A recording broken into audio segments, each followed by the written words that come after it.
अस्सलामुअलैकुम। Welcome to Urdu कहानी नामा। तिलिस्मी और जादुई कहानियों के लिए हमारे चैनल को सब्सक्राइब कर लीजिए, शुक्रिया। वीरान हवेली का असेब, पार्ट 20। मैंने कहा, मैं भी भीग रहा हूँ।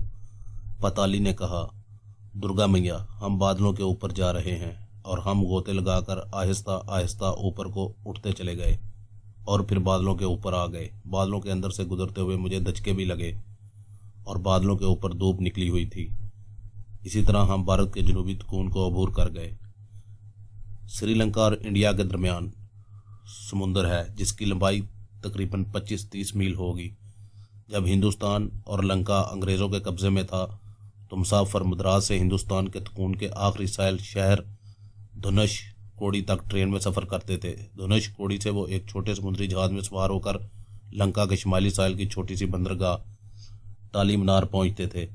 वहाँ एक ट्रेन कोलंबो जाने के लिए तैयार होती थी। मुसाफिर इस ट्रेन में बैठ जाते थे और वो ट्रेन एक रात और तकरीबन एक दिन के सफ़र के बाद कोलंबो पहुँच जाती थी। मगर हमें ना तो ट्रेन में बैठने की ज़रूरत थी और ना समुद्री जहाज़ में सवार होने की मजबूरी थी। हम तो बोइंग जहाज़ की तरह हवा में प्रवास कर रहे थे और हमारी रफ्तार बोइंग जहाज़ से 2 गुना ज़्यादा थी। चनाचे हम दोपहर होने से पहले पहले श्रीलंका के मुल्क की सरहद अबूर कर गए। पताली ने दुर्गा से पूछा, दुर्गा मैया, कुरुनापली का जंगल किस तरफ को है? दुर्गा ने जवाब दिया, मैं इसी तरफ जा रही हूँ। कुरुनापली का जंगल श्रीलंका के मशरकी साहिल पर वाक़या था। श्रीलंका का मुल्क एक बहुत बड़ा जजीरा है और इसके चारों तरफ समुंदर है। ये गर्म मरतूब मुल्क है और यहाँ बारिशें बहुत होती हैं, जिसकी वजह से ये मुल्क घने जंगलों से भरा हुआ है। श्रीलंका का मज़हब बुद्ध मत है और इस मुल्क में बुद्ध मत के बहुत आलीशान मंदिर हैं। इनको मंदिर नहीं कहा जाता बल्कि पकोड़ा कहा जाता है। बुद्ध मत के पुजारियों को भी पुजारी नहीं बल्कि बख्शू कहा जाता है। जिस वक्त हम श्रीलंका के मुल्क की फ़ज़ा में दाखिल हुए तो आसमान बादलों में छुपा हुआ था। चूँकि बारिश नहीं हो रही थी इसलिए हम बादलों के ऊपर प्रवास करने की बजाय बादलों के नीचे ज़मीन से काफ़ी बुलंदी पर उड़ रहे थे। मुझे नीचे नारियलों के झुंड दिखाई दे रहे थे। इन जनूबी इलाकों में नारियल का दरख्त बहुत पाया जाता है। हमारे नीचे से जंगल ही जंगल गुजर रहे थे। इतने घने जंगल मैंने हिंदुस्तान में नहीं देखे थे। स्याह बादलों ने इन पर साया डालकर अंधेरा सा कर रखा था। हमारे आगे आगे दुर्गा बदरू प्रवास कर रही थी। इसके पीछे मैं और पताली उड़ रहे थे। काफ़ी देर तक जंगलों के ऊपर प्रवास करने के बाद दुर्गा एक जगह पहुंचने के बाद नीचे आना शुरू हो गई। हम भी इसके साथ ही नीचे आने लगे। हम इतना नीचे आ गए कि मुझे दरख्तों के ऊपर वाली शाखें साफ नज़र आ रही थी। कुछ दूर तक हम इसी तरह दरख्तों से 150 फुट की बुलंदी पर प्रवास करते चले गए। दुर्गा और नीचे आ गई। एक जगह उसने जंगल के ऊपर गोल दायरे में चक्कर लगाया और फ़ज़ा में साकत खड़ी हो गई। जिस तरह के हेलीकॉप्टर हवा में मुअल्लक हो जाता है, हम भी इसी तरह इसके साथ फ़ज़ा में खड़े हो गए। दुर्गा ने नीचे इशारा करते हुए पताली से कहा, इस वक्त हम कुरुनापली के जंगल के ऐन ऊपर हैं। यहाँ से कुरुनापली का जंगल शुरू हो जाता है। यहाँ एक दरिया बहता है। हम दरिया के दूसरे किनारे पर उतर जाएंगे। ये कहकर वो मशरक़ की जानिब उड़ने लगी। दरख्त हमारे नीचे से तेज़ी के साथ पीछे को जा रहे थे। फिर नीचे एक दरिया दिखाई देने लगा। दरिया की चौड़ाई ज़्यादा नहीं थी मगर साफ नज़र आ रहा था कि इसके पानी की रफ्तार काफ़ी तेज़ है। दरिया में कई चट्टानें भी थीं जिनके साथ दरिया की मौजें टकराकर तेज़ी से आगे निकल रही थी। दुर्गा दरिया के दूसरे किनारे पर दरख्तों के दरमियान उतर गई। हम भी इसके साथ ही उतर गए। बड़ा घना जंगल था। चारों तरफ दरख्त ही दरख्त थे। स्याह बादलों की वजह से वहाँ अंधेरा सा छाया हुआ था। दुर्गा इधर उधर देख रही थी। एक तरफ देखकर बोली, बुद्ध बख्शुओं का मठ इस तरफ है, चलो इस तरफ चलते हैं। हम दुर्गा के पीछे चलने लगे। हम गायब थे मगर इस तरह चल रहे थे जिस तरह आम इंसान चला करते हैं, लेकिन वज़न कम हो जाने की वजह से मेरे पाँव जैसे अपने आप उठ रहे थे और ज़मीन पर अच्छी तरह टिकते नहीं थे। ये भी अजीब किस्म का तजर्बा था। इस तरह आदमी ख्वाब में चला करता है कि मालूम ही नहीं होता और आदमी चल रहा होता है। रास्ते में एक छोटा सा पहाड़ी नाला आया। हम इसके ऊपर से गुजर गए। इसके बाद दरख्तों के झुंड आ गए। इनके आगे ज़मीन से बाहर निकली हुई 3-4 चट्टानें थीं जिन पर बारिश ने सब्ज़ जंगार लगा दिया हुआ था। ये चट्टानें जंगल में ऐसे भूतों की मानिंद खड़ी थी जो किसी तिलिस्म के असर से पत्थर बन गए हों। दुर्गा हमें लेकर इन चट्टानों में से भी गुजर गई। इसके आगे मुझे नारियल और केले के दरख्तों के झुंड में जरा ऊंचाई पर एक बुद्धिमत का कलश दिखाई दिया। दुर्गा ने पताली को वो कलश दिखाते हुए कहा, ये है वो बुद्धिमठ जिसके पीछे वो टीला है, जिसके गार में नतालिया ने अपनी खोपड़ी छुपाई हुई है। हम मठ के पहलू से होकर गुजर गए। मठ पर गहरी खामोशी छाई हुई थी। मठ के पीछे कुछ फासले पर एक टीला नजर आया जो जंगली झाड़ियों और दरख्तों से ढका हुआ था। दुर्गा वहीं रुक गई, कहने लगी, पताली, यहाँ से आगे नतालिया की इन बदरूहों की सरहद शुरू हो जाती है जो इसकी खोपड़ी की हिफाजत कर रही हैं। ये कहकर दुर्गा हमें और पीछे इस जगह ले आई जहाँ मठ में तपस्या करने वाले बुद्ध भिक्षुओं ने एक झोंपड़ी बना रखी थी। झोंपड़ी के पीछे घना जंगल था जहाँ एक छोटा सा पहाड़ी नाला बह रहा था। इस नाले के किनारे एक जगह स्याह चट्टान नाले के ऊपर झुकी हुई थी। दुर्गा हमें इस चट्टान के पास ले आई। चट्टान के नीचे एक कुदरती शिगाफ बना हुआ था। ये छोटे से गार की तरह था। दुर्गा ने कहा, यहाँ बैठ जाते हैं। हम चट्टान के नीचे 10-12 फुट अंदर को बने हुए शिगाफ में बैठ गए। पताली कहने लगी, दुर्गा मैया, क्या आप बताएंगी आप मालिनी से इन बदरूहों के तिलिस्म को तोड़ने के लिए कौन सा मंत्र लाई हैं? दुर्गा ने 1 मिनट तक कोई जवाब न दिया, फिर बोली, पताली, अब जो कुछ करना है तुम्हें ही करना है। ये किस कदर खतरनाक है और तुम्हें किस कदर एहतियात से ये काम करना होगा, इसका तुम्हें अंदाज़ा हो गया होगा। पताली ने कहा, दुर्गा मैया, मैं आपकी हदायत के मुताबिक काम करूंगी। अगर इसमें मेरी जान भी चली जाए तो परवाह नहीं करूंगी।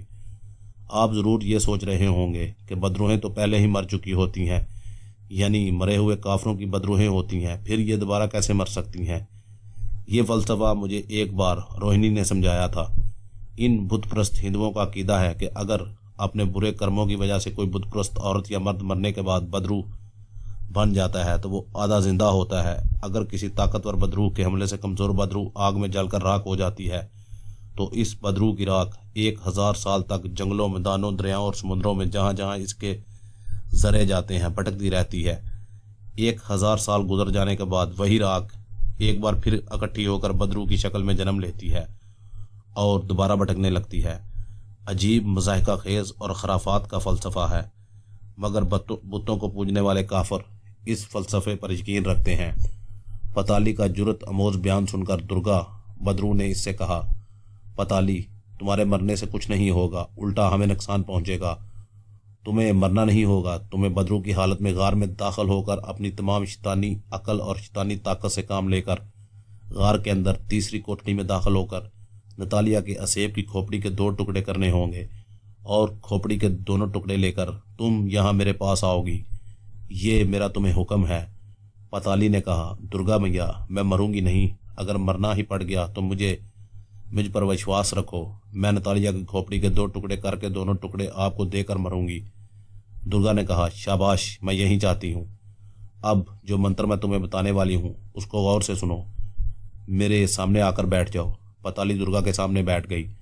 दुर्गा ने इसके माथे पर अपनी उंगलियां रख दी और कहा, मैं जो मंत्र अपने दिल में पढ़ूंगी तुम इसे अपने दिल में दोहराती जाना। इसके बाद खामोशी छा गई। मैं दुर्गा बदरू की तरफ देख रहा था। इसके होंठ आहिस्ता आहिस्ता हिल रहे थे। वो दिल ही दिल में कोई खास मंत्र पढ़ रही थी जो पताली के दिमाग में दुर्गा की उंगलियों के जरिए मुंतकिल हो रहा था। दुर्गा ने उंगलियां पीछे हटा ली और पताली से पूछा, क्या तुमने मंत्र को सुन लिया है? पताली ने कहा, सुन लिया है दुर्गा मैया। इसे अच्छी तरह से याद कर लो, दुर्गा ने कहा। पताली ने कहा, दुर्गा मैया, मुझे मंत्र पूरा याद हो गया है, मैं इसे कभी नहीं भूलूंगी। दुर्गा बदरू कहने लगी, आधी रात के वक्त तुम यहाँ से निकलकर टीले की तरफ जाओगी और इस मंत्र को पढ़कर दाएं बाएं और आगे फूंकती जाओगी। इस मंत्र का ये असर होगा कि बदरूहें ना तुम्हें देख सकेंगी, ना तुम्हारे सांस की आवाज़ सुन सकेंगी और ना तुम्हारे जिस्म से निकलने वाली बदबू सूंघ सकेंगी। ये बदरूहों की महारानी का ख़ास मंत्र है जो मालिनी ने मुझे ख़ास तौर पर दिया है। इस तरह तुम गार में दाखिल हो जाओगी। गार के अंदर तुम तीसरी कोठरी के पास जाकर इसके दरवाजे के दाएं बाएं यही मंत्र पढ़कर फूकोगी। फिर तुम कोठरी में दाखिल हो जाओगी। कोठरी के अंदर कोने में वो संदूक पड़ा है जिसमें नतालिया की खोपड़ी बंद है। तुम संदूक पर भी यही मंत्र पढ़कर फूकोगी और बंद संदूक में हाथ डालकर अंदर से नतालिया की खोपड़ी निकाल लोगी। ये बड़ा नाजुक लम्हा होगा। अगर तुमसे ज़रा सी भी गलती हो गई, अगर तुम ज़रा सी भी लड़खड़ा गई तो याद रखो तुम तो तुम्हें तो जलकर राख होना ही होगा, लेकिन इसके साथ हम नतालिया के असेब की कैद से रोनी को कभी न छुड़ा सकेंगे। पताली ने कहा, दुर्गा मैया आप बेफिक्र रहें, मैं ना लड़खड़ाऊंगी और ना कोई गलती करूंगी। दुर्गा कहने लगी, तुम्हें खोपड़ी को संदूक में से निकालने के बाद एक लम्हे का इंतजार किए बगैर फौरन इसको 2 टुकड़े कर देना होगा।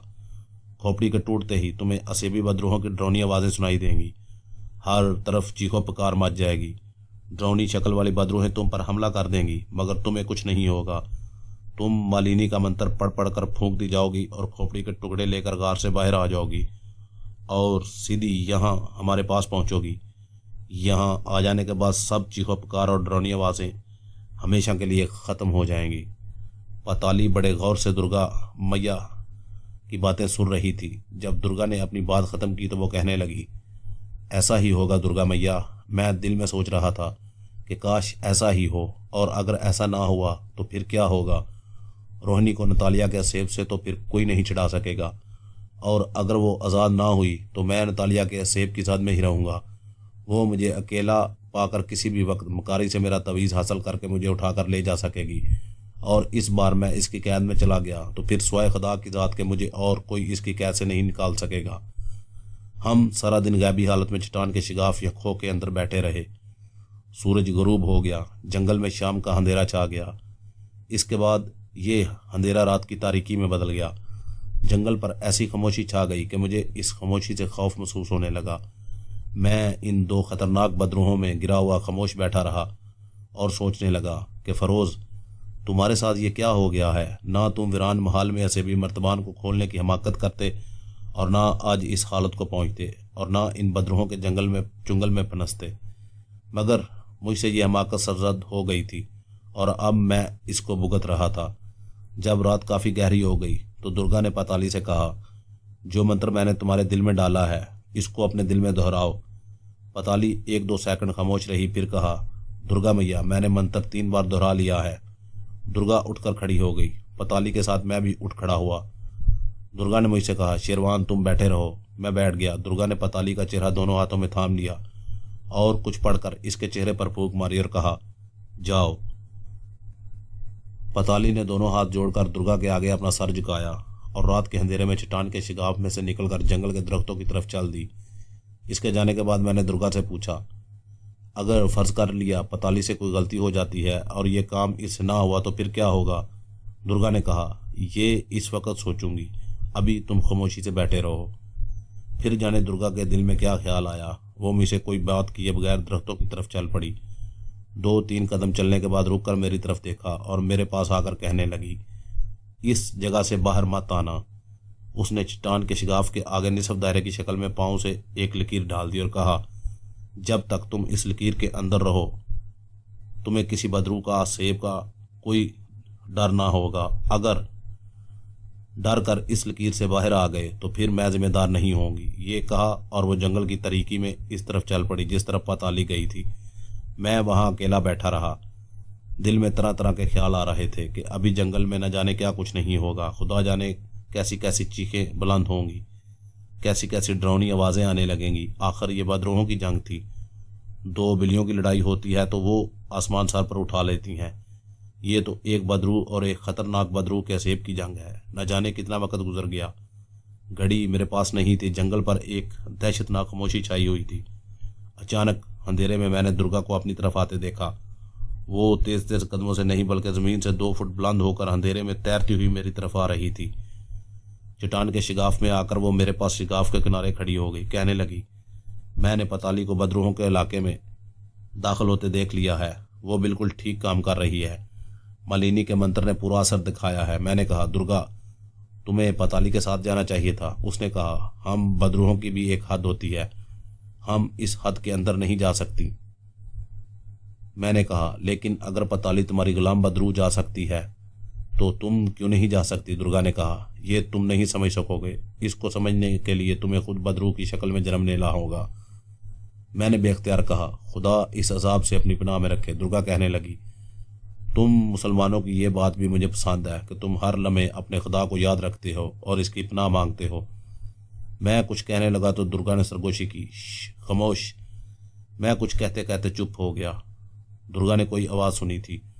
जो मैं नहीं सुन सका था, लेकिन इसके बाद जो आवाज़ आई वो मैंने ज़रूर सुनी। ये आवाज़ ऐसी थी जैसे कोई ज्वालामुखी फट पड़ा हो। एक धमाका था, ऐसा धमाका जिसने इस चट्टान को ऐसे हिला दिया जैसे भयानक जंजला आ गया हो। दुर्गा ने कहा, घबराना मत शेरवान, पताली ने नतालिया के सेब पर हमला कर दिया है। मैं भी अपनी जगह से हिल गया था, मगर अपने हफाज को पूरी तरह से काबू में रखे हुए था।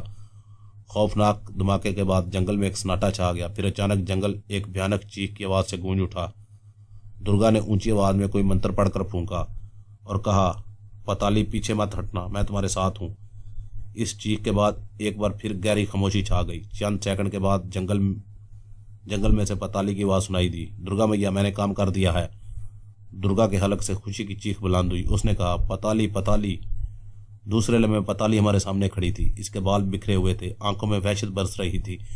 इसने दोनों हाथ दुर्गा के आगे कर दिए। इसके हाथ में खोपड़ी का एक टुकड़ा था और दूसरे हाथ में खोपड़ी का दूसरा टुकड़ा था। कहने लगी, दुर्गा मैया, ये नतालिया बदरू की खोपड़ी है।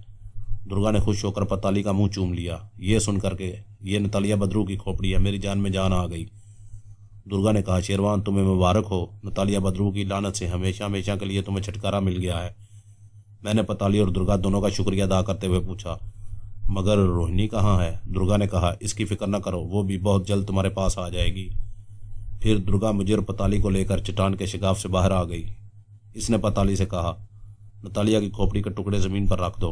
पताली ने खोपड़ी के दोनों टुकड़े ज़मीन पर रख दिए। दुर्गा ने कोई मंत्र पढ़कर इस पर फूंका। अचानक खोपड़ी के दोनों टुकड़ों को आग लग गई और देखते ही देखते खोपड़ी के दोनों टुकड़े राख बन गए। दुर्गा ने पताली से कहा, इस राख के ऊपर मिट्टी डाल दो।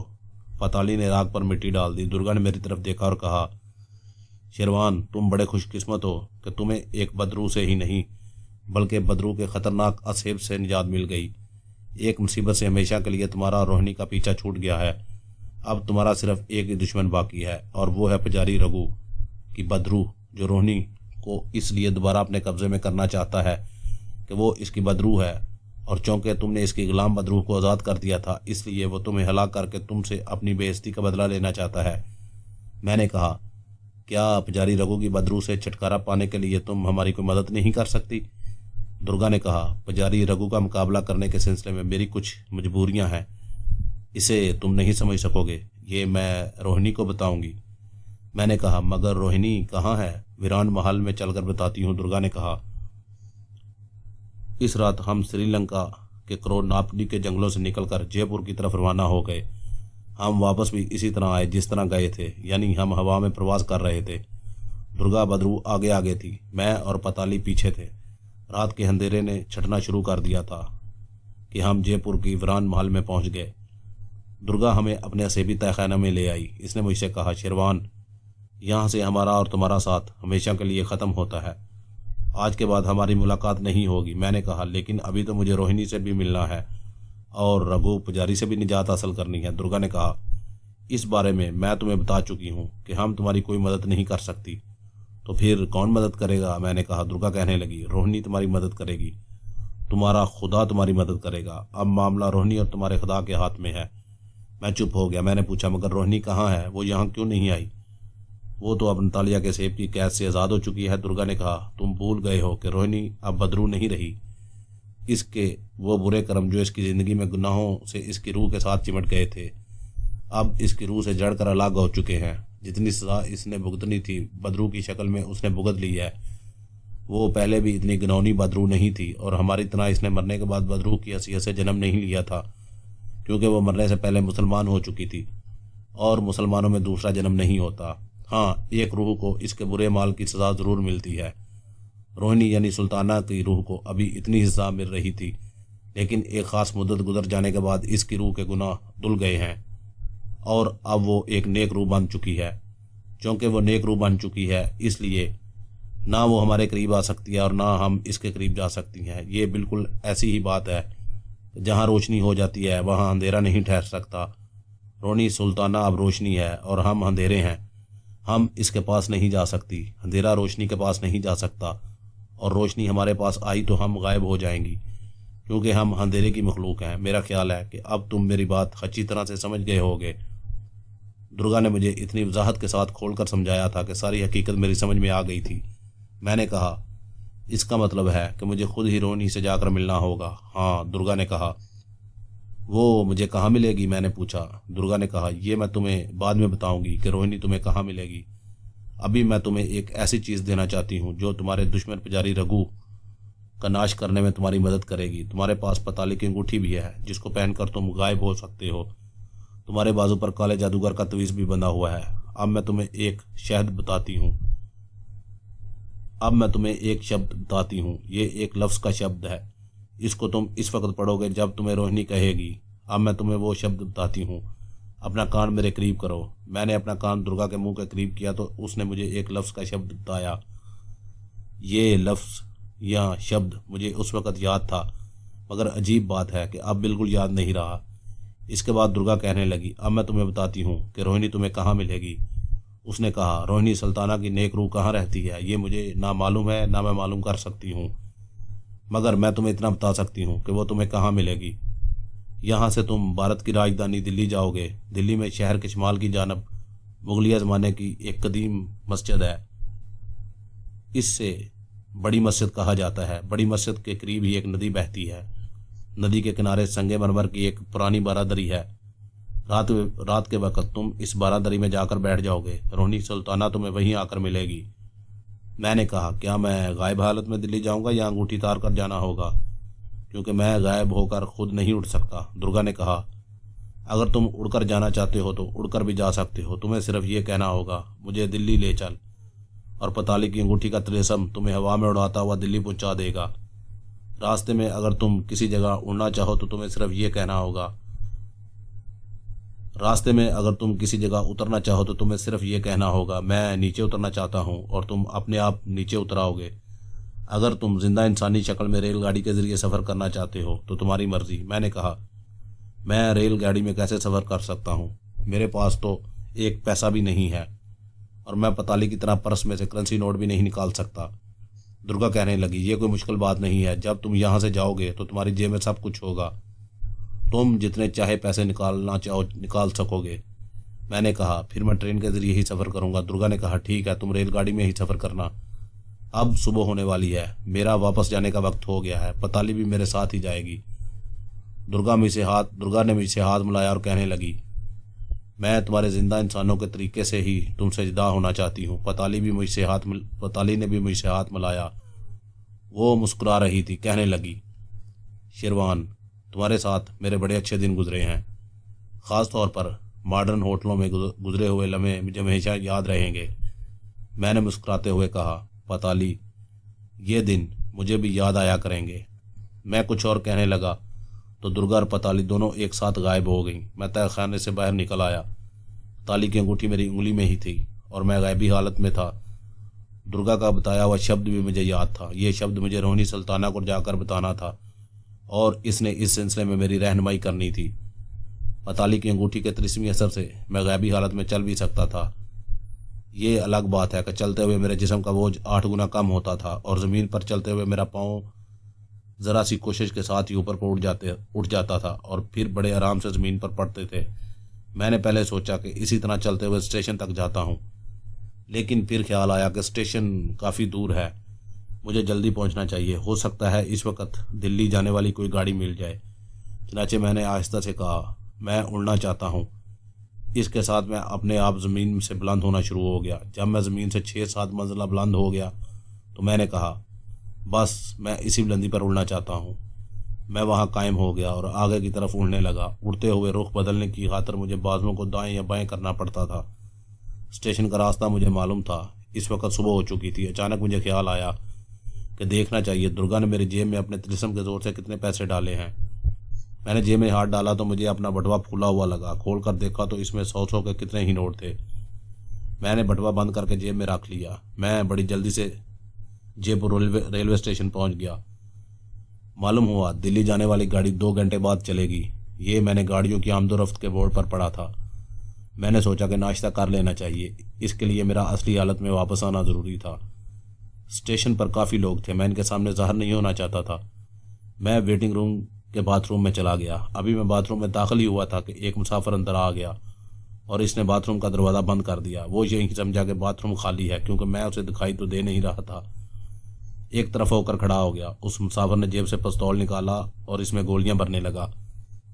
मैं इसे देखता ही रह गया। ये तो किसी को कत्ल करने वाला है। गोलियां भरकर इसने पिस्तौल जैकेट की अंदर वाली जेब में रखा और आईने के सामने खड़ा होकर अपना जायजा लिया और धीमी आवाज में अपने आप से कहा, सतप्रकाश, तुमने मेरी मोहब्बत पर डाका डाला है और मेरी महबूबा से शादी करके अब हनीमून मनाने जा रहे हो, मगर मैं तुम्हें जिंदा नहीं छोड़ूंगा। इतना कहकर वो दरवाज़ा खोलकर गुसल खाने से निकल गया। न जाने क्यों मैंने इसी वक्त दिल में फैसला कर लिया कि मैं इस शख्स को किसी नई नवेली दुल्हन का सुहाग उजाड़ने की हरकत इजाज़त नहीं दूंगा। मैं इसी गैबी हालत में बाथरूम से निकलकर इस आदमी के पीछे चल पड़ा। ये सावले रंग का गुंगरियाले बालों वाला आदमी था। उम्र 30-35 के दरमियान होगी। शक्ल ही से जराइम पेशा लगता था। ये आदमी प्लेटफार्म पर एक तरफ हटकर खड़ा हो गया। मैं भी इसके पास आ गया। वो बड़े गौर से मुसलसल प्लेटफार्म के गेट की तरफ देख रहा था जहाँ से मुसाफिर दाखिल हो रहे थे। ऐसा लगता था कि जैसे इसे किसी का इंतज़ार हो। मैं भी गेट की तरफ देखने लगा। इतने में गेट पर एक रेशमी साड़ी में मलबूस लड़की एक सूटेड बूटेड नौजवान के साथ दाखिल हुई। एक मुलाजिम इनके साथ था जिसने 2 सूटकेस उठा रखे थे। ये नौब्याता जोड़ा लग रहा था। इसको देखते ही पिस्तौल वाला आदमी जल्दी से आड़ में हो गया। मैं समझ गया कि इसे इस जोड़े का इंतजार था। प्लेटफार्म पर आकर मुलाजिम ने सूटकेस रख दिए। लड़की ने जेवर पहन रखे थे। उसके खामद ने इसको कुछ कहा और मुलाजिम को साथ लेकर गेट से बाहर निकल गया। इसके जाते ही पिस्तौल वाला आदमी तेज तेज चलकर लड़की की तरफ बढ़ा। मैं भी इसके साथ ही गया। उस आदमी को देखकर नौब्याहता दुल्हन परेशान हो गई। कहने लगी, राकेश, तुम्हें यहाँ नहीं आना चाहिए था। सतप्रकाश रिजर्वेशन करवाने गया है। इसने देख लिया तो बहुत बुरा होगा। पिस्तौल वाले आदमी ने कहा, गोरी, तुमने मेरी मोहब्बत को धोखा दिया है और मुझे छोड़कर सतप्रकाश से शादी रचा ली है। लड़की ने कहा, अब कुछ नहीं हो सकता। राकेश, भगवान के लिए चले जाओ, मेरी जिंदगी बर्बाद न करो। पिस्तौल वाले आदमी का नाम राकेश था। वो कहने लगा, गोरी, अब भी वक्त है, मेरे साथ भाग चलो। हम बम्बई जाकर नई जिंदगी शुरू करेंगे। लड़की सख्त घबराई हुई थी। उसने कहा, राकेश, मैं तेरे हाथ जोड़ती हूँ, यहाँ से चले जाओ, बात ख़त्म हो चुकी है। राकेश ने गुस्से में आकर कहा, बात को तो मैं ख़त्म करूँगा, और ये कहकर वहाँ से वापस चल पड़ा। मैं इसकी एक एक हरकत नोट कर रहा था। अगर इसने पिस्तौल निकालकर लड़की को गोली मारनी चाहिए तो मैं इसके हाथ से पिस्तौल छीन लूँगा और उसे ऐसा सबक सिखाऊंगा कि फिर कभी इस नौब्याहता जोड़े को परेशान न कर सकेगा। मगर उसने ऐसी कोई हरकत न की। हकीकत में वो यहाँ इस लड़की के खामद को कत्ल करने का इरादा लेकर आया था। अब मुझे नौब्याहता दुल्हन के खामद को इस बदमाश से बचाना था। ये शख्स प्लेटफार्म पर लोहे के एक स्टून के पीछे छुप कर बैठ गया था। मैं उसके सर पर मौजूद था। लड़की का खामद सतप्रकाश आ गया था और इसे टिकट निकाल कर दिखा रहा था। शायद इसने सीटों की रिजर्वेशन करवा ली थी। मेरा सतप्रकाश को जाकर यह कहना कि एक आदमी इसको कत्ल करने वाला है और वो पुलिस को इतला देकर बेकार था और वो पुलिस को इतला कर दे बेकार था। अव्वल तो मैं गैबी हालत में था। हो सकता है कि सतप्रकाश मेरी आवाज़ सुनकर डर जाता। मैं पिस्तौल वाले राकेश की जेब से पिस्तौल छीनकर इसे मारकर वहां से भगा सकता था, मगर इससे कोई फर्क नहीं पड़ता था। वो फिर किसी वक्त सतप्रकाश को हलाक कर सकता था। दूसरी बात यह थी कि मैं इस वक्त तक इस पिस्तौल वाले शख्स के खिलाफ कोई इंतहाई कदम नहीं उठाना चाहता था जब तक मुझे यकीन नहीं हो जाता कि वो सतप्रकाश पर कातलाना हमला करने वाला है। वक्त गुजरता गया। इतने में दिल्ली जाने वाली ट्रेन आकर प्लेटफार्म पर खड़ी हो गई। मुसाफिर ट्रेन की तरफ लपके। नौब्याहता जोड़ा अभी एक बोगी में सवार हो गया। मैं भी इनके साथ ही इस बोगी में चढ़ गया। ये कार रेड वाली ट्रेन थी। छोटे छोटे कंपार्टमेंट्स थे जिनके आगे राहदारी थी। नौब्याहता जोड़ा एक कंपार्टमेंट के बाहर लिखा हुआ नंबर पढ़कर इसमें दाखिल हो गया। मैं बाहर कारबेड में खिड़की के पास खड़ा रहा।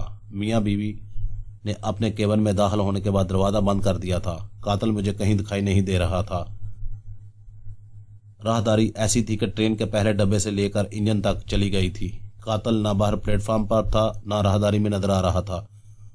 कुछ देर के बाद इंजन ने सीटी दी और फिर ट्रेन चल पड़ी। मुझे यकीन था कि कातिल ट्रेन में सवार हो चुका है। अब मुझे इसके नमूदार होने का इंतज़ार था। गायब होने के बाद मेरी ये हालत हो जाती थी कि ना मुझे थकान महसूस होती थी, ना भूख लगती थी, ना प्यास लगती थी। मैं एक ही जगह घंटों खड़ा रह सकता था। चनाचे मैं नौब्याहता जोड़े के केबिन के बाहर राहदारी में ट्रेन की खिड़की के पास खड़ा था और कातल का इंतज़ार कर रहा था। मेरा कोई हर्ज नहीं हो रहा था। ये ट्रेन दिल्ली जा रही थी और मुझे भी दिल्ली जाना था। जयपुर से दिल्ली ट्रेन में सफ़र करते हुए रास्ते में अलौर और रेवाड़ी दो बड़े बड़े स्टेशन आते थे। रेवाड़ी के बाद दिल्ली आ जाता था। ये कोई ज़्यादा लंबा फासला नहीं है। मुझे एहसास था कि अगर कातल ने सत्यप्रकाश को कत्ल करना है तो वो कुछ देर के बाद आ जाएगा। चुनाचे ऐसा ही हुआ। दूर से मुझे कातल आधा दिखाई दिया। वो राहदारी में ट्रेन की खिड़कियों के करीब होकर इस केबिन की तरफ आ रहा था जो नौब्याता जोड़े का केबिन था और जो इस वक्त केबिन में मौजूद थे। कातल ने दोनों हाथ पतलून की जेब में डाल रखे थे। मुझे मालूम था इसके एक हाथ में जेब के अंदर पिस्तौल है। वो मेरे करीब आकर रुक गया। मुझे तो वो देख नहीं सकता था। मेरे सिवा कॉरिडोर में इस वक्त कोई नहीं था। ट्रेन पूरी रफ्तार से जा रही थी। वो यही समझा कि कॉरिडोर खाली है। फिर भी कातल ने दाएं बाएं देखा और इसी तरह जेब में हाथ डाले नौब्याता जोड़े के केबिन की तरफ बढ़ा। मैं भी इसके साथ आगे हो गया। इसने केबिन के दरवाजे पर दस्तक दी। दूसरी बार दस्तक देने पर सत्यप्रकाश ने दरवाज़ा खोलकर कातल को देखा तो हैरान होकर बोला, तुम? इसका मतलब था कि वो राकेश को जानता था। इसे मालूम था कि वो इसकी बीवी से मोहब्बत की पींगें बढ़ाया करता था। कातल ने कहा, हाँ मैं। इसके साथ ही कातल ने जेब से पिस्तौल निकाल लिया और सत्यप्रकाश को अंदर की तरफ धक्का दिया। वो इस पर फायर करने ही वाला था कि पिस्तौल इसके हाथ से उछलकर गायब हो गया। सत्यप्रकाश ने फौरन केबिन का दरवाज़ा बंद करके अंदर से कुंडी लगा दी। कातल हक्का बक्का सा खड़ा इधर उधर देख रहा था। पिस्तौल कहाँ चला गया? मैंने उससे कहा। राकेश, तुम्हारा पिस्तौल मेरे पास है। कातल ने हैरतज़दा होकर दाएं बाएं देखा। इसे कोई आदमी नजर न आया तो वो घबरा गया। मैंने कहा, मैं तुम्हारे पास ही खड़ा हूँ मगर तुम मुझे नहीं देख सकते। कातल घबरा कर राहदारी में आगे की तरफ भाग उठा। मैं भी इसके साथ ही गया। मैं इसके बिल्कुल साथ लगा हुआ था। मैंने कहा, तुम भागकर कहाँ जाओगे? तुम जहाँ जाओगे मैं वहाँ मौजूद होऊंगा। वो रुक गया। इसकी आंखें खौफ से फैली हुई थी। लरजते होंठों के साथ बोला, तुम कौन हो? मैंने कहा, मैं यमदूत हूँ। यमदूत हिंदी बल्कि संस्कृत में मौत की एलची को कहते हैं। यही यमदूत हिंदुओं के अकीदे के मुताबिक मौत के वक्त जान निकालने आता है। यमदूत का नाम सुनकर कातल इंजन की तरफ दौड़ पड़ा। मैं इसके साथ ही था। मैंने कहा, मैं तुम्हारी जान निकालने आया हूँ। तुम यमदूत से भागकर कहाँ जा सकते हो? उस आदमी को और तो कुछ ना सूझा। उसने खिड़की में से बाहर छलांग लगा दी। इस वक्त आगे कोई स्टेशन आ रहा था और ट्रेन की रफ्तार हल्की हो गई थी। बाहर रेत के छोटे छोटे टीले और जंगली झाड़ियाँ थी। वो इन पर जाकर गिरा। मैं भी खिड़की से निकलकर हवा में उड़ता हुआ इसके पास आ गया। कातल रेत पर से उठा और लंगड़ाता हुआ एक तरफ को भागा। मैंने उसकी गर्दन दबोच ली और नीचे गिरा दिया और कहा, अब मैं तुम्हारी जान निकालने लगा हूँ। कातल रोने लगा। हाथ जोड़कर गिड़गिड़ाते हुए बोला, यमदूत महाराज, मेरी जान न निकालें। मैं अभी नहीं मरना चाहता। मैंने कहा, तुम कातल हो। अगर मैं वक्त पर ना आ जाता तो तुमने सत्यप्रकाश को कत्ल कर देना था। तुम कातल हो, तुम्हारी सजा मौत है। वो दाड़े मारकर रोने लगा। मुझे ना मारें यमदूत महाराज, मुझे ना मारें। मैं सत्यप्रकाश के पांव पर गिरकर उससे माफ़ी मांग लूँगा। मेरी जान बख्शी कर दें। मैंने कहा, अगर तुम दिल से वादा करो कि आइंदा कभी सत्यप्रकाश को कत्ल करने का ख्याल दिल में नहीं लाओगे तो मैं यम देवता के आगे सिफारिश करके तुम्हारी जान बख्शी करा दूंगा। कातल राकेश को मैं दिखाई तो दे नहीं रहा था। उसने मेरी आवाज़ के रुख पर ज़मीन पर सजदा कर दिया और फिर उस सर उठाकर बोला, यमदूत महाराज, मैं दिल से वादा करता हूँ कि कभी भूल कर भी मैं सत्यप्रकाश या इसकी बीवी को नुकसान पहुँचाने का ख्याल भी दिल में नहीं लाऊंगा। मैंने कहा, तुम इनके सामने भी कभी नहीं जाओगे। कातल ने गिड़गिड़ा कर कहा, मैं उनके सामने भी कभी नहीं जाऊंगा। मैंने कहा, याद रखो, अगर तुम अपने वायदे से फिर गए तो मैं इसी वक्त तुम्हारे सर पर पहुंचकर तुम्हारा गला घूंटकर तुम्हारी जान निकाल कर ले जाऊंगा और तुम्हारा अगला जन्म कनखजूरे का होगा। कातल थर थर काँप रहा था। नहीं नहीं महाराज, मैं ऐसा कभी सोच भी नहीं सकता। मैं ऐसा कभी नहीं करूँगा। मैंने इसकी गर्दन पर जोर से एक मुक्का मारा और वो ज़मीन पर गिर पड़ा और हाथ जोड़कर थर थर काँपने लगा। मैंने कहा, मैं तुम्हारी सिफारिश करने यम देवता के पास जा रहा हूँ। अगर यम देवता ने तुम्हारी जान बख्शी कर दी तो मैं तुम्हारी जान निकालने नहीं आऊँगा, लेकिन अगर तुमने इस नौब्याता जोड़े को, गोरी और सत्यप्रकाश को नुकसान पहुँचाने का सोचा तो मैं इसी वक्त आकर तुम्हारा गला घूंट दूंगा। रेत पर पड़े पड़े हाथ जोड़े कांपते कपकपाते हुए कातल ने कहा, नहीं नहीं, मैं ऐसा नहीं करूँगा। अगले जन्म में भी मैं ऐसा नहीं करूँगा। मैंने कातल की टांगें बिछाकर रेत पर पिस्तौल से 2 फायर किए और कहा ये मेरी निशानी है कि मैं जा रहा हूँ। मैं वहाँ से प्रवास कर गया। अब मुझे दिल्ली की तरफ जाती हुई ट्रेन को पकड़ना था। क्योंकि मुझे दिल्ली का फ़ज़ाई रास्ता मालूम नहीं था, मैं फ़ज़ा में रास्ते से भटक सकता था। मैंने रेलवे लाइन के ऊपर प्रवास शुरू कर दी। कुछ ही देर बाद मुझे ट्रेन नज़र आ गई। मैं एक खिड़की में से ट्रेन में दाखिल होकर राहदारी के आखिरी डब्बे के खिड़की के पास जाकर खड़ा हो गया। मुझे न्यों ब्याता जोड़े के केबिन में जाकर इन्हें तसल्ली देने की ज़रूरत नहीं थी, क्योंकि मुझे यकीन था अब कातर राकेश इस जोड़े के करीब भी नहीं फटकेगा। मैं दिल्ली पहुंच गया। दुर्गा ने कहा था कि दिल्ली के शिमाल की जानब मुगलिया ज़माने की एक कदीम मस्जिद है। इसे बड़ी मस्जिद कहा जाता है। बड़ी मस्जिद के करीब ही एक नदी बहती है। नदी के किनारे संगे मरमर की एक पुरानी बारादरी है। तुम इस बारादरी में जाकर बैठ जाओगे। अगर तुम रात के वक्त जाओगे, रोहिणी तुम्हें वहीं आकर मिलेगी। इसकी हदायत के मुताबिक मैं दिल्ली शहर के शिमाल की जानब प्रवास करता आ गया। यहाँ मुझे मुगलिया तर्ज तमीर की एक कदीम मस्जिद का गुंबद दिखाई दिया। मैं नीचे उतर आया। मस्जिद के सहन में एक बुजुर्ग बैठे कुरान पाक की तिलावत कर रहे थे। मैं सर झुकाए खामोशी से गुजरता हुआ मस्जिद के अकब में आ गया। देखा कि नीम के घने दरख्तों के दरमियान एक नदी बह रही है। नदी के किनारे कुछ फासले पर एक बारादरी पर नज़र पड़ी। मैं करीब चला गया। यह संगे मरमर की बारादरी थी, मगर वक़्त गुजरने के साथ उसकी हालत शिकस्ता हो रही थी। इसी बारादरी में रात के वक्त रोहिणी ने मुझसे मिलना था। मैंने बारादरी देख ली थी। वहाँ से प्रवास करता हुआ शहर की तरफ आ गया। मुझे सारा दिन किसी जगह गुजारना था। मैंने सोचा कि यह वक्त किसी अच्छे से होटल में बैठकर गुजारना चाहिए। दिल्ली के होटलों से अब मैं अच्छी तरह वाकिफ हो गया था। मैं एक मॉडर्न होटल के हाथे में मौका पाकर उतर गया और अंगूठी तार कर जेब में रख ली और जाहिर हो गया। मैं पार्किंग में गाड़ियों के पीछे जाहिर हुआ था। किसी ने मुझे नहीं देखा था। मैंने इस होटल में एक कमरा ले लिया। सबसे पहले आला किस्म का खाना मंगवा कर खाया, फिर कमरे में सो गया। तीसरे पहर सोकर उठा, गुस्ल किया, कपड़े तब्दील किए और चाय मंगवा कर पी और कमरे में बैठा टीवी के प्रोग्राम देखता रहा। जब रात हो गई तो थोड़ा बहुत डिनर किया और कमरे में आकर लेट गया। जब रात के 11 बजे तो मैंने अंगूठी पहनी और गायब होकर कमरे की खिड़की में से निकलकर शहर के शिमाल की तरफ प्रवास कर गया। चांदनी रात थी। हर तरफ चांदनी का सुनहरी गुबार सा फैला हुआ था। कदीम मुगलिया मस्जिद पर एक पुरजलाल तकद्दस झलक रहा था। मैं मस्जिद के करीब ही पुराने बाग में उतर गया। ये मुगलों के ज़माने का बाग था, जिसमें जगह जगह सरों के दरख्त खामोश खड़े थे। बाग जहाँ ख़त्म होता था, वहाँ नदी के किनारे संगे मरमर की बारादरी चांदनी रात में बड़ी खूबसूरत लग रही थी। मैं बारादरी में आकर बैठ गया और सुल्ताना का इंतज़ार करने लगा। अब मैं रोहिणी को इसके हिंदू नाम रोहिणी से नहीं याद करूँगा, बल्कि इसको इसके इस्लामी नाम सुल्ताना से याद करूँगा। आपसे गुजारिश है कि जब मैं सुल्ताना का नाम लूँ तो आप समझ जाइएगा कि मेरा मतलब रोहिणी से ही है, जो गुनाहों की बख्शिश के बाद अब एक अच्छी रूह बन चुकी थी। कुछ देर तक मैं बारादरी में बैठा रहा, फिर सोचा कि उठकर नदी किनारे खूबसूरत चांदनी रात की सैर करता हूँ। जब सुल्ताना बारादरी में नमूदार होगी तो इसके पास आ जाऊँगा। मैं बारादरी से उतरकर नदी की तरफ चला ही था कि मुझे मस्जिद की जानब सरू के दरख्तों में एक सफ़ेद इंसानी होयला दिखाई दिया। मैं वहीं रुक गया। सफ़ेद साया आहिस्ता आहिस्ता मेरी तरफ बढ़ रहा था। अचानक मुझे एक ऐसी खुशबू महसूस हुई जो सुल्ताना की रूह की बख्शिश के बाद मुझे इसके सफ़ेद लिबास में से आती अक्सर महसूस हुआ करती थी। मैं समझ गया कि यह सुल्ताना के सवार कोई नहीं है। मैं भी उसकी तरफ बढ़ा। वो सुल्ताना ही थी। उसके चेहरे पर चांदनी नूर बनकर झलक रही थी। वो मेरे पास आकर रुक गई और मुस्कुराते हुए बोली, शेरवान, अल्लाह की रज़ा और तुम्हारी कोशिश से आखिर मुझे नतालिया के सेब से रिहाई मिल ही गई। मैंने कहा, सुल्ताना, नतालिया को साथ लेकर हमेशा के लिए जलकर भस्म हो चुका है। अब वो हमें कभी कोई गज़ ना पहुँचा सकेगी।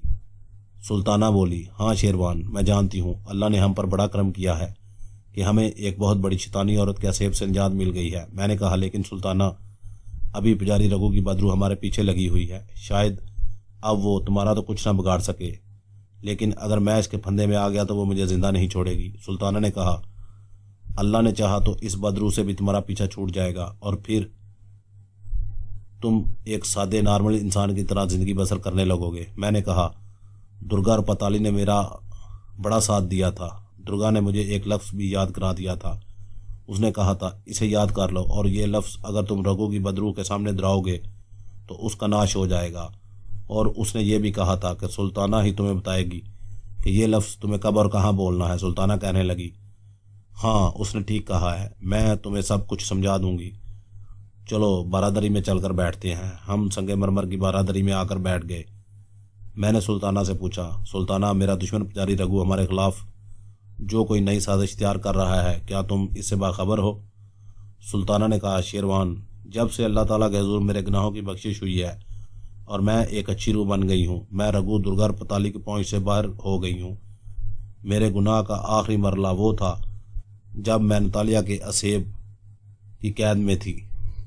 जब खुदा ने मुझ पर अपनी रहमत नाज़िल फरमाई तो मेरे गुनाह का आखिरी मरहला भी गुजर गया और मैं नतालिया के असेब से आज़ाद हो गई। अब अगर नतालिया का असेब जिंदा भी होता तो मेरे करीब आने से पहले ही जल कर राख हो जाता। यही हाल पुजारी रघु की बदरू का है। जैसा कि मैंने शायद पहले भी तुम्हें बताया था कि अच्छी रूह और बुरी रूह के दरमियान फ़र्क ये होता है कि अच्छी रूह रोशनी है और बदरू अंधेरा है, और रोशनी और अंधेरा कभी इकट्ठे नहीं होते। मैंने कहा, तो फिर तुम पुजारी रघु से मुझे कैसे बचा सकोगी? मैं तो एक आम इंसान हूँ, रघु एक बदरू है जिसके पास जादू की ताकत है। सुल्ताना कहने लगी, तो तुम्हारे पास ईमान की ताकत है जिसका मुकाबला दुनिया का बड़े से बड़ा और बुरे से बुरा जादूगर भी नहीं कर सकता। ईमान की ताकत के आगे कोई बदरू नहीं ठहर सकती। तुम खुदा पर भरोसा रखो और फिर तुम्हारी रहनुमाई को मैं तुम्हारे साथ हूँ। तुम बहुत जल्द इस बदरू को भी इसके आखिरी इबरतनाक अंजाम तक पहुँचा दोगे। सिर्फ तुम्हें थोड़ी सी जुर्रत से काम लेना होगा। मैंने कहा, यह मेरी ज़िंदगी और मौत का सवाल है। मैं जुर्रत ना भी करूं तो भी मुझे जुर्रत करनी पड़ेगी। इसके अलावा अपने अल्लाह पर मेरा ईमान चट्टान की तरह मजबूत है। चट्टान किसी तूफान में अपनी जगह से गिरकर टूट सकती है, लेकिन मेरा ईमान अपनी जगह से नहीं हिल सकता। सुल्ताना ने खुश होकर कहा, शेरवान, तुम्हारी ये बात सुनकर मुझे रूहानी सुकून मिला है। गोश्त पोश के जिस्म में होने की वजह से तुम्हारे साथ कुछ कमज़ोरियाँ, कुछ मजबूरियाँ भी लगी हुई हैं, लेकिन जो आदमी नेकी के रास्ते पर चलता है, अल्लाह के हुक्म से नेकी की गैबी ताकतें इसकी मदद करती रहती हैं। मैंने पूछा, मुझे क्या करना होगा? सुल्ताना कहने लगी, तुम वही करोगे जो मैं तुम्हें कहूँगी। मैं बारादरी में सुल्ताना के सामने बैठा था। उसने कहा, तुम यही पूछना चाहते हो कि तुम्हारे दुश्मन रघु ने तुम्हारे खिलाफ अब कौन सा नया फंदा तुम्हें फांसने के लिए तैयार किया है? मैं तुम्हें यह कहूँगी, वो जितने फंदे चाहे तैयार कर ले, लेकिन अगर तुम अपनी जगह पर साबित कदम रहोगे और थोड़ी सी जुर्रत से काम लोगे तो वो तुम्हारा कुछ नहीं बिगाड़ सकेगा। मगर ये इश्तानी बदरू कहाँ पर है? मैंने पूछा। सुल्ताना ने कहा, पुजारी रघु की बदरू हमारे इस रोहतगढ़ वाले पुराने किले के महल में है, जहाँ उसने मुझे कत्ल करके मेरी रूह को कैद किया था और जहाँ से तुमने मेरी रूह को इसकी कैद से आज़ाद कराया था और फिर वो तुम्हारा दुश्मन बन गया था। मैंने कहा, इसका मतलब है कि मुझे एक बार फिर इसी जगह पर जाना होगा जहाँ से मेरी मुसीबतों का आगाज़ हुआ था। सुल्ताना ने जवाब दिया, हाँ शेरवान, तुम्हें वहीं जाना होगा। मैंने तशवीश के साथ कहा, कहीं ऐसा ना हो कि मैं फिर किसी पहले से भी बड़ी मुसीबत में फंस जाऊं। सुल्ताना ने कहा, नहीं शेरवान, ऐसा नहीं होगा। तुम यूं समझ लो कि जहां से तुम्हारी मुसीबतों का आगाज़ हुआ था वहीं तुम्हारी तमाम मुसीबतों का खात्मा हो जाएगा। खुदा करे कि ऐसा ही हो। मैंने कहा। सुल्ताना बोली, यकीन रखो ऐसा ही होगा। मैंने कहा, इसका मतलब है कि यहाँ से मुझे किला रोहितगढ़ के वीरान महल में जाना होगा। सुल्ताना ने कहा, हाँ, मगर तुम अकेले नहीं होगे। एक ख़ास हद तक मैं तुम्हारे साथ होंगी, फिर इसके बाद मैं भी तुम्हें देख रही होंगी और तुम्हारी रहनुमाई कर रही होंगी। हमें इसी आखिरी मुहिम पर कब रवाना होना होगा? सुल्ताना ने कहा, कल मंगल की रात है। पुजारी रघु की बदरू हर मंगल की रात को पुराने महल के बड़े कमरे में आकर तुम्हारे और मेरे खिलाफ खतरनाक खुफिया मंत्रों का कीर्तन करती है। अगरचे इसे मालूम है कि अब मैं इसकी पहुंच से बाहर हो चुकी हूं, लेकिन वो अब भी मुझे दोबारा काबू करने के लिए जतन किए जा रहा है। अलबत्ता तुम्हारे बारे में तो इसे यकीन है कि इस बार तुम इसके हमले से नहीं बच सकोगे। तुम कल इसी वक्त यहाँ आ जाना। हम यहीं से किला रोहितगढ़ वाले पुराने महल की तरफ रवाना हो जाएंगे। इसके बाद मैं थोड़ी देर तक सुल्ताना के पास बैठा रहा, फिर कल आने का कहकर वहाँ से अपने होटल वापस आ गया। मुझे एक तशवीश सी लग गई थी, क्योंकि इससे पहले मेरा कभी किसी बदरू से आमने सामने का मुकाबला नहीं हुआ था। ये पहला मौका था कि मुझे एक बहुत ही ख़तरनाक बदरू के सामने जाना पड़ रहा था। अगरचे सुल्ताना ने मुझे हौसला देते हुए कहा था कि वो मेरे साथ होगी और मेरा दिल भी मजबूत था, लेकिन फिर भी इंसान कमज़ोर होता है और जान इसको प्यारी होती है। मैं सोचता कि अगर मुझसे ज़रा सी भी गफलत हो गई या ऐन वक्त पर सुल्ताना मेरी मदद को ना पहुंच सकी या दुर्गा का बताया हुआ तिलिस्मी लफ्ज़ कारगर साबित ना हुआ तो मैं तो मारा जाऊंगा। अगले दिन मैं होटल के कमरे में ही रहा और खुदा से दुआ मांगता रहा कि या खुदा इस आखिरी मुहिम में भी मेरी मदद फरमा, आमीन। रात जब ज़रा गहरी हो गई तो मैं सुल्ताना से मिलने नदी किनारे वाली बारादरी की तरफ रवाना हो गया। मैं हवा में प्रवास करते हुए जा रहा था। सुल्ताना बारादरी में मेरे पहुंचने के फ़ौरन बाद ही आ गई। कहने लगी, हमें वक्त ज़ाया नहीं करना चाहिए और इसी वक्त किला रोहितगढ़ वाले महल की तरफ चल पड़ना चाहिए। सुल्ताना को अब मेरा हाथ पकड़कर मुझे साथ उड़ाने की ज़रूरत नहीं थी, मैं अपने आप प्रवास कर सकता था। चनाचे हम दोनों दिल्ली की चांदनी रात में फ़ज़ा में बुलंद होकर झांसी की तरफ प्रवास करने लगे। आपको याद होगा कि किला रोहतगढ़ झांसी से कुछ फासले पर रोहतगढ़ नामी स्टेशन से थोड़ी दूर जंगल में वाक़या है। हमें अपनी मंजिल पर पहुंचते में ज़्यादा देर न लगी। जब हम रोहतगढ़ के कस्बे के ऊपर से गुजर रहे थे तो सुल्ताना कहने लगी, शेरवान, हम पुराने महल से कुछ फासले पर हैं और एक जगह जंगल में उतरे हैं। मैंने कहा, जैसे तुम्हारी मर्जी। रोहतगढ़ कस्बे के रेलवे लाइन के पार थोड़ी दूर आगे जाकर जंगल शुरू हो जाता है। चांदनी रात में हम जंगल के ऊपर से गुजर रहे थे और दरख्तों की चोटियां साफ दिखाई दे रही थी। प्रवास करते करते सुल्ताना एक जगह नीचे उतर आई। मैं भी इसके साथ नीचे उतर पड़ा। जहां वो उतरी थी वहां एक शिकस्ता खंडर की चारदीवारी बाकी रह गई थी। इस चारदीवारी के अंदर एक चबूतरा सा बना हुआ था। सुल्ताना इस चबूतरे पर बैठ गई और मुझे भी अपने साथ बिठा लिया। कहने लगी, तुम अपनी ज़िंदगी की शायद सबसे ख़तरनाक मुहिम पर जा रहे हो। अगरचे मैं हर कदम पर तुम्हारे साथ रहूंगी, लेकिन मेरी मदद और रहनुमाई सिर्फ एक हद के अंदर होगी। इसके आगे तुम्हें अपनी हिम्मत और कुव्वत इरादी से काम लेना होगा। एक बात याद रखना, तुम अगर इस मुहिम में कामयाब हो गए तो तुम हमेशा हमेशा के लिए बदरूहों के अजाब से निजात हासिल कर लोगे। क्या तुम इसके लिए तैयार हो? मैंने कहा, सुल्ताना, मुझे तैयार होना ही पड़ रहा है, मेरे सामने दूसरा कोई रास्ता नहीं। सुल्ताना ने कहा, इंशाल्लाह तुम कामयाब और सरखरू होकर वापस आओगे, मुझे तुम पर पूरा एतमाद है। तुम महल के खुफिया रास्ते से अंदर दाखिल होगे। ये खुफिया रास्ता तुमने देखा हुआ है और इसके बाद तुम महल की तारीख सीढ़ियाँ चढ़कर महल के बड़े कमरे की गैलरी में आ जाओगे। ये वही गैलरी है जहाँ से तुमने रघु पुजारी के हाथों मेरे कत्ल होने के पुराने मंजर को एक बार फिर उभरते देखा था। तुम्हें याद है ना? मैंने कहा, हाँ मुझे याद है। सुल्ताना ने अपनी बात जारी रखते हुए कहा, तुम वहाँ इस तरह चुप कर बैठ जाओगे जिस तरह तुम पहले दिन वहाँ चुप कर बैठे थे। तुम्हारे बाजू पर बंधा हुआ काले जादूगर का हड्डी वाला तवीज़ अपने तिलिस्मी असर से जारी रघु को तुम्हारी मौजूदगी का इल्म नहीं होने देगा। इस तिलिस्मी तवीज़ की वजह से जारी रघु तुम पर बराह रास्त हमला नहीं कर सकेगा। मैंने पूछा, तो क्या मुझे रघु की बदरू पर हमला करना होगा? सुल्ताना ने कहा, हाँ, तुम्हें रघु की बदरू पर हमला करना होगा, लेकिन दुर्गा ने तुम्हें जो लफ्ज़ बताया है वो हमला करने के फ़ौरन बाद तुम्हें रघु की बदरू पर पढ़कर फूंक देना होगा। इसके बाद तुम खुद देख लोगे कि क्या होता है। मैं दिल में डर रहा था। ऐसा ख़तरनाक काम मैंने ज़िंदगी में कभी नहीं किया था। मैं सुल्ताना से क्या पूछता, क्या सवाल करता। अब पूछने को कुछ नहीं रहा था। वो तो मुझे भड़कते हुए आतिफ शाह के दहाने की तरफ भेजने का फ़ैसला कर चुकी थी और मैं भी मजबूर था, इसके सिवा कुछ नहीं कर सकता था। मैंने सुल्ताना से पूछा, रघु की बदरू पर मैं किस चीज़ से हमला करूँगा? मेरे पास तो कुछ भी नहीं है, कोई हथियार नहीं है। एक पिस्तौल था, वो मैंने रास्ते में फेंक दिया था। सुल्ताना ने कहा, तुम्हें किसी हथियार की ज़रूरत नहीं पड़ेगी। तुम दिल में कलमा पाक का विर्द करते हुए जब मैं तुम्हें कान में कहूँगी रघु की बदरू पर सामने से हमला करने के लिए पढ़ोगे, रघु की रूह पर सामने से हमला करने के लिए बढ़ोगे और जब मेरी तरफ से तुम्हें इशारा मिलेगा तो तुम दुर्गा का बताया हुआ लफ्ज़ पढ़कर बदरूह पर फूंक दोगे। यह बहुत ज़रूरी है। मैं बड़ी तवज्जो से सुल्ताना की एक एक बात को सुन रहा था और इसे दिल में बिठा रहा था ताकि वक़्त आने पर मुझसे कोई गलती ना हो जाए। जब सुल्ताना मुझे अच्छी तरह से समझा चुकी और इसकी तसल्ली भी हो गई तो इसने कहा, अब तुम वीरान महल की तरफ रवाना हो जाओ। मैं इसी जगह बैठी तुम्हें देख रही हूँ। मैंने अल्लाह का नाम लिया और चुपके से उठकर रोहतगढ़ के कदीम किले की जानब चल पड़ा। वहाँ से किला थोड़े फासले पर ही था। इस किले में मैं पहले भी आ चुका था।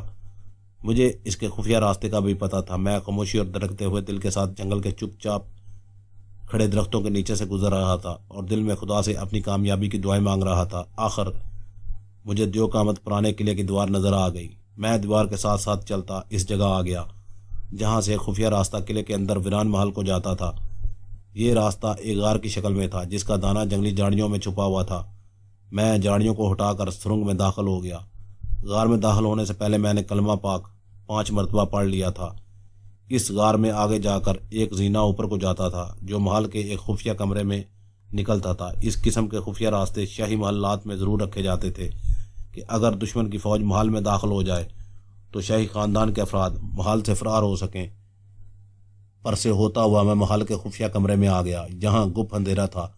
गायब होने की वजह से अंधेरे में भी मुझे सब कुछ नज़र आ रहा था। खुफिया कमरे के तंग दरवाजे में से निकलकर मैंने एक और जीना तय किया और बड़े कमरे की गैलरी में निकल आया। यही वो बड़ा कमरा था जहाँ पुजारी रघु की बदरू ने रात को अपने किसी खास अमल या कीर्तन के लिए आना था। मुझे वो पहला दिन याद आ गया। इस कमरे में मैंने सुल्ताना यानी रोहनी की 300 साल पहले हो चुके कत्ल के मंजर को दोबारा देखा था और इसी जगह से मेरी मुसीबतों का आगाज़ हुआ था। मैं गैलरी में संगमरमर की जाली के पीछे चुप कर बैठ गया। बड़ा कमरा वीरान पड़ा था। दरमियान में जो चबूतरा था वो भी खाली पड़ा था। सुल्ताना ने मुझसे कहा कि तुम मुझे दिल में भी आवाज़ देकर ना बुलाना, मौका देकर मैं खुद ही तुम्हें हदायत देती रहूँगी। मैं खामोश बैठा पुजारी रघु की बदरू का इंतज़ार कर रहा था। अंधेरे वीरान कमरे में ऐसी खामोशी तारी थी कि मुझे अपने दिल की धड़कन साफ सुनाई दे रही थी।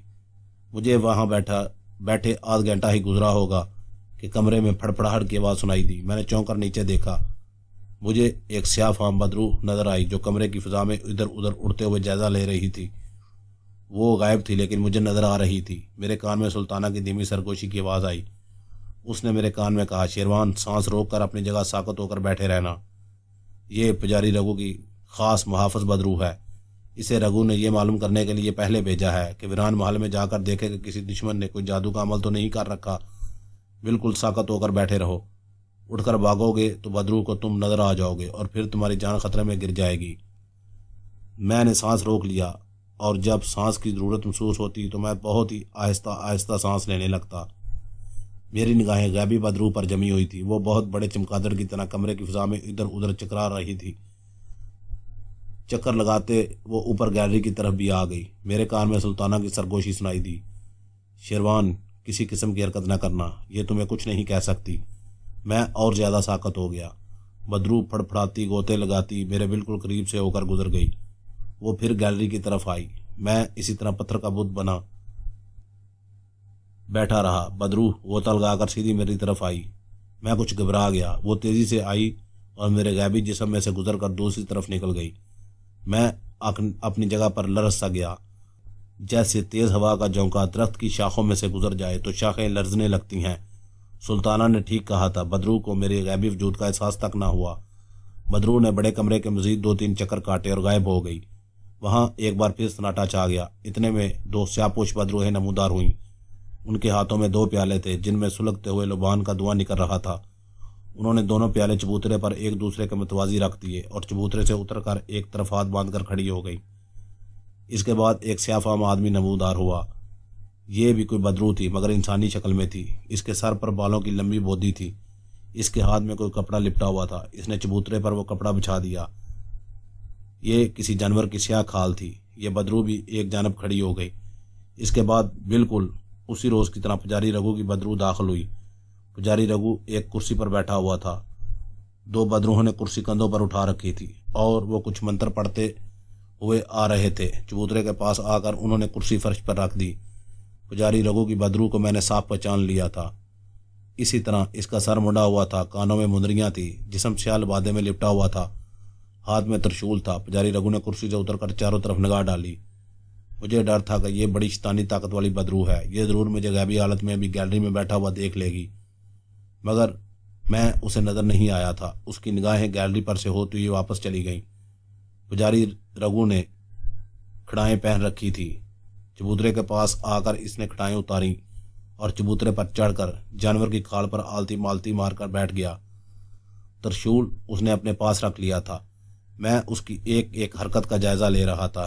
पुजारी रघु ने मंत्रों का जाप शुरू कर दिया। उसके मंत्र मेरी समझ में नहीं आ रहे थे। ये बदरूहों के मंत्र थे। वो मंत्र पढ़ता जाता था और सुलगते हुए लबान के प्यालों में कुछ फेंकता जाता था। वो देर तक ये अमल करता रहा। फिर ऐसा हुआ कि शायद उसने फिजा में मेरी बू महसूस कर ली थी। यहाँ इसे इसके मंत्रों की वजह से एहसास हुआ था। पुजारी रघु मंत्र पढ़ते पढ़ते रुक गया। उसने ऊंची आवाज में कहा, यहाँ कोई जिंदा इंसान मौजूद है। एक बदरू जल्दी से सामने आ गई और बोली, महाराज, मैं कोना कोना देख गई, यहाँ किसी जिंदा इंसान की जरूरत नहीं कि दाखिल हो। पुजारी रघु ने बुलंद आवाज में कहा, मेरे मंत्र झूठ नहीं बोलते। उन्होंने मुझे बताया है कि यहाँ एक जिंदा इंसान मौजूद है, मगर वो गैबी हालत में है। यह कहकर पुजारी रघु उठ खड़ा हुआ। त्रिशूल इसने हाथ में पकड़ लिया और बोला, मैं खुद इस मलीज को तलाश कर लूंगा। मेरे कान में सुल्ताना की सरगोशी सुनाई दी, शेरवान अपनी जगह से उड़कर छत के साथ लग जाओ, घबराना नहीं, रघु को तुम नजर नहीं आओगे। मैं इस वक्त गैलरी से बुलंद होकर ऊपर छत के साथ लग गया। मैं नीचे देख रहा था, पुजारी रघु एकदम गायब हो गया, मगर मैं इसे देख सकता था। गायब होने के बाद वो कमरे की फिजा में इधर उधर उड़ने लगा। वो पहली बदरू की तरह एक एक जगह को गौर से देख रहा था। कभी उड़कर एक कोने में जाता, कभी वहां से गोता लगाकर दूसरे कोने में चला जाता और फिर वहां से दूसरी तरफ निकल जाता।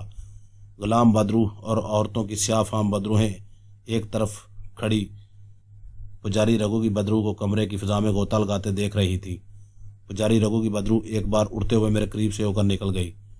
वो मेरे करीब से गोता लगाकर गुजरा तो मुझे गर्म हवा लगी। तब मुझे ख्याल आया कि ये आग से बनी हुई जहन्नमी मखलूक है। इसने भी मुझे नहीं देखा था, वो भी मुझे नहीं देख सका था। वो वापस चबूतरे पर आकर इंसानी शक्ल में जाहिर हो गया और त्रिशूल को जोर से चबूतरे के फर्श पर मारते हुए बोला, मुझे मेरे दुश्मन मंत्रों का जाप करने से रोक रहे हैं, मगर वो कभी कामयाब नहीं होंगे। मैं अपना कीर्तन, अपनी तपस्या जरूर पूरी करूंगा। और उसने एक बार फिर मंत्र पढ़ने शुरू कर दिए। इतने में मेरे कानों में सुल्ताना की सरगोशी सुनाई दी, तुमने देख लिया है कि पुजारी रघु को भी तुम नजर नहीं आए। आप जिस वक्त मैं कहूँ बेखौफ होकर उस पर हमला कर दो, खुदा की मदद तुम्हारे साथ है, तुम कामयाब होगे। मैं सुल्ताना से कुछ पूछना चाहता था, मगर इसने मुझे आवाज़ निकालने से सख्ती से मना किया हुआ था।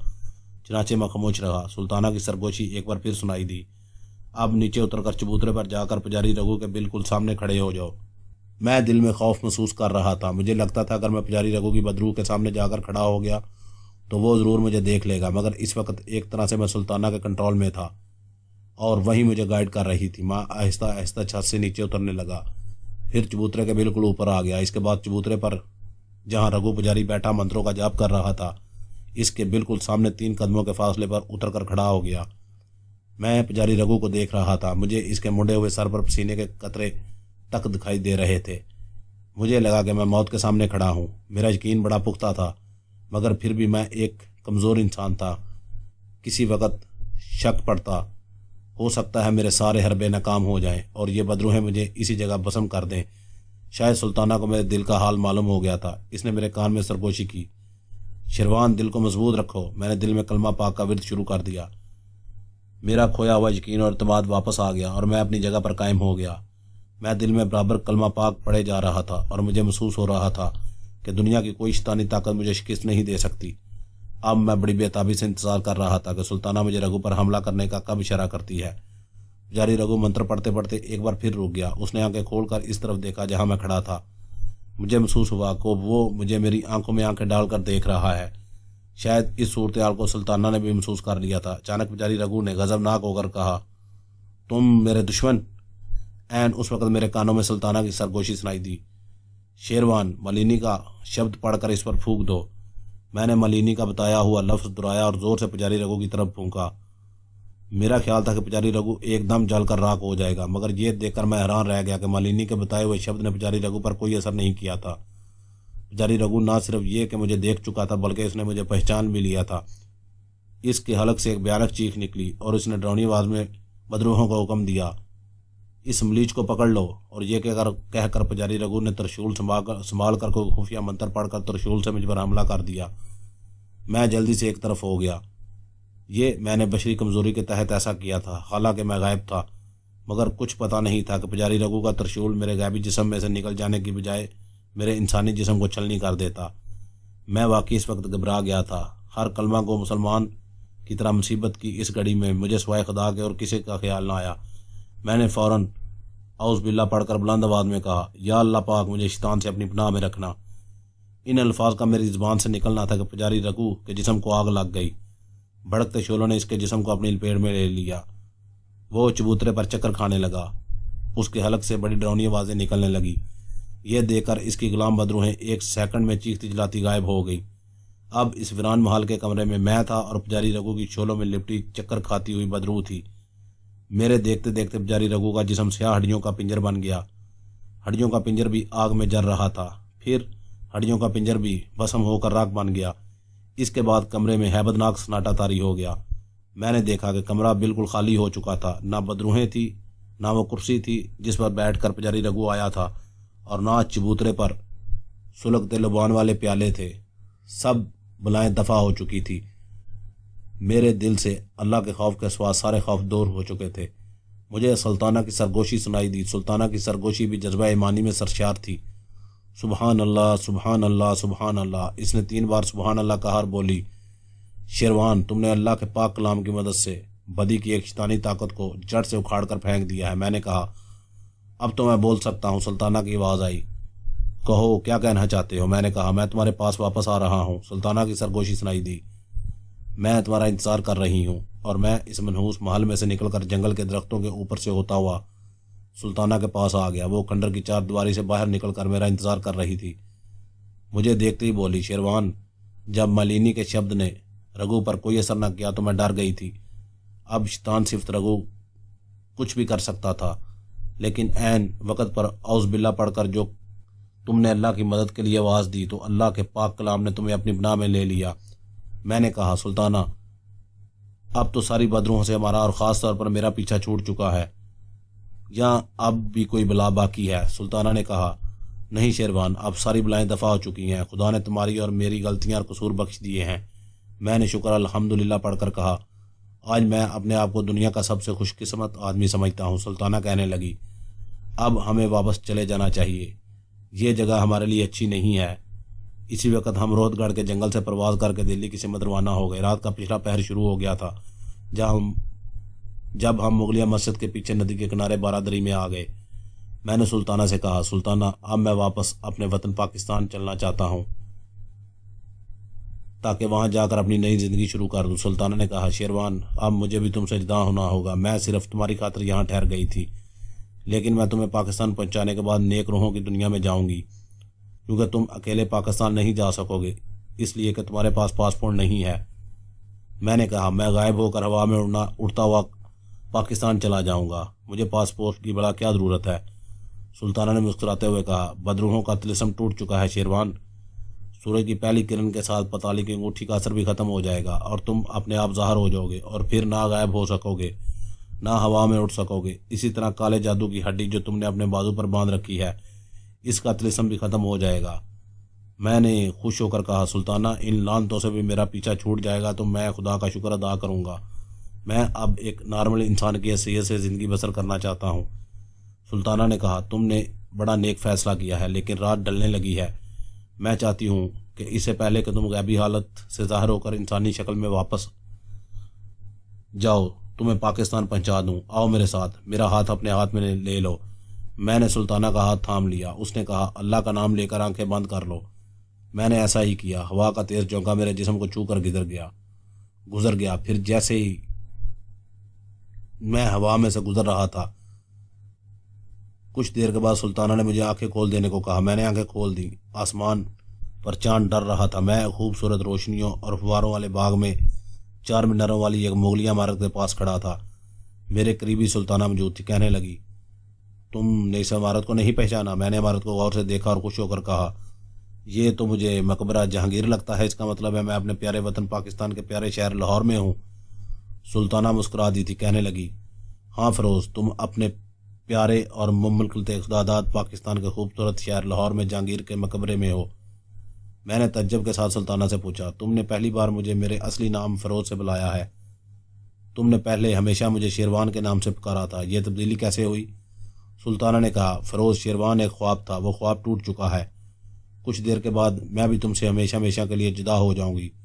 मुझे भी एक ख्वाब समझकर बुला देना और पाकिस्तान में एक सच्चे पाकिस्तानी और सच्चे मुसलमान की हैसियत से ज़िंदगी शुरू करना। मैंने बदरू की हैसियत से गुनाहों का अज़ाब भी देखा है और हचीरू बनकर नेकियों का सवाब और खुदा की रहमत को भी नाज़िल होते देखा है। मैं तुमसे जुदा होते हुए यही कहूँगी कि बुराई से, बुरे कामों से, बुरे ख्यालों से बचना, खल्क़े खुदा की खिदमत करना, कोई तुम्हारे साथ बुराई करे तो उसे माफ़ कर देना। अल्लाह और उसके रसूल पाक सल्लल्लाहु अलैहि वसल्लम के दिखाए हुए रास्ते पर चलना। कोई सीधी राह से भटका हुआ तुम्हारे पास आ जाए तो इसे सीधी राह दिखाना। 5 वक्त नमाज पढ़ना। नमाज दिल की मैल को धो डालती है और बंदे को इसके रब के करीब ले जाती है। सुल्ताना की बातों ने मुझ पर एक अजीब रिकत की कैफियत तारी कर दी थी। मैं उसकी तरफ देख रहा था और उसकी आवाज़ सुन रहा था। वो भी गायब थी और सिर्फ मुझे नजर आ रही थी। मैं भी गायब था और सिर्फ वही मुझे देख सकती थी। आसमान पर सुबह का नूर फैलने लगा और फिर सूरज की पहली सुनहरी किरण मशरकी उफ़ पर बुलंद हुई तो मुझे अपना जिस्म नजर आने लगा। मैंने अपने जिस्म को गौर से देखा। मैं वाकई अब गायब नहीं था। मैंने सुल्ताना से कहा, सुल्ताना मैं गायब नहीं रहा। सुल्ताना ने कहा, बदरूहों का तिलिस्म सूरज की पहली किरण के साथ टूट गया है। फेरोज, अब तुम एक नॉर्मल इंसान हो। मैंने अपनी उंगली को देखा। पताली की अंगूठी गायब हो चुकी थी। मैंने अपने बाजू को टटोल कर देखा। काले जादूगर का हड्डी वाला तवीज़ भी गायब था। मैं सुल्ताना की तरफ देखने लगा। उसने कहा, बुरी बलाओं और बदरूहों के साथ उनकी मनहूस निशानियां भी गायब हो गई हैं। फेरोज, खुदावंद करीम का शुक्र अदा करो। खुदा हाफिज। और मेरे देखते ही देखते सुल्ताना भी गायब हो गई। मुझे ऐसे लगा जैसे मैं एक ख्वाब देख रहा था जो एकदम खत्म हो गया है। दूर किसी मस्जिद के स्पीकर से कुरान पाक की तिलावत की आवाज़ सुनाई दी। मेरी आंखों में आंसू आ गए और मैं किबला रूह होकर सजदे में गिर गया। इसके बाद मेरी ज़िंदगी बिल्कुल ही बदल गई। सुल्ताना की नेक रूह ने मुझे जो नसीहतें की थी मैंने उन पर अमल शुरू कर दिया। मैं 5 वक्त नमाज पढ़ता हूँ। अपने वतन पाकिस्तान से मोहब्बत करता हूँ। अल्लाह और नबी पाक सल्लल्लाहु अलैहि वसल्लम के दिखाए हुए रास्ते पर चलने की कोशिश करता हूँ। कोई बुरा ख्याल जहन में आ जाए तो इसे फ़ौरन औज़ बिल्लाह पढ़कर जहन से निकाल देता हूँ। कभी किसी बात पर गुस्सा नहीं करता। कोई मेरा दिल दुखाए तो मैं इसे माफ़ कर देता हूँ। अपनी मेहनत की कमाई से बाज़ार से दाल रोटी खरीद कर खा लेता हूँ और हर लम्हे खुदा का शुक्र अदा करता हूँ। जिन भयानक वाक़यात से मैं गुजर चुका हूँ इन्हें मैंने अपने जहन से भुला दिया है। मैं गरीबी की ज़िंदगी बसर कर रहा हूँ लेकिन मेरा दिल अल्लाह के खौफ और खल्क़े खुदा की मोहब्बत से लबरेज़ है। यही मेरी सबसे बड़ी दौलत है। ये वो दौलत है जो कम नहीं होती बल्कि जितनी खर्च करो इतनी बढ़ती है। जिसे ये दौलत मिल जाए इसे और क्या चाहिए। यहाँ इस शख्स की कहानी ख़त्म होती है। मेरे पुरजोर असरार के बावजूद उस शख्स ने मुझे ये नहीं बताया कि वो कहाँ रहता है। मुझे अपनी दास्तान सुनाकर वो चला गया और इसके बाद इससे फिर कभी मुलाकात ना हो सकी। शायद वो लाहौर छोड़कर पाकिस्तान के किसी दूसरे शहर या किसी गांव में चला गया है और वहां मेहनत मजदूरी करके इसके हलाल की रूखी सूखी खाकर अल्लाह का शुक्र अदा करते हुए खल्क़े खुदा की खिदमत में मसरूफ़ है।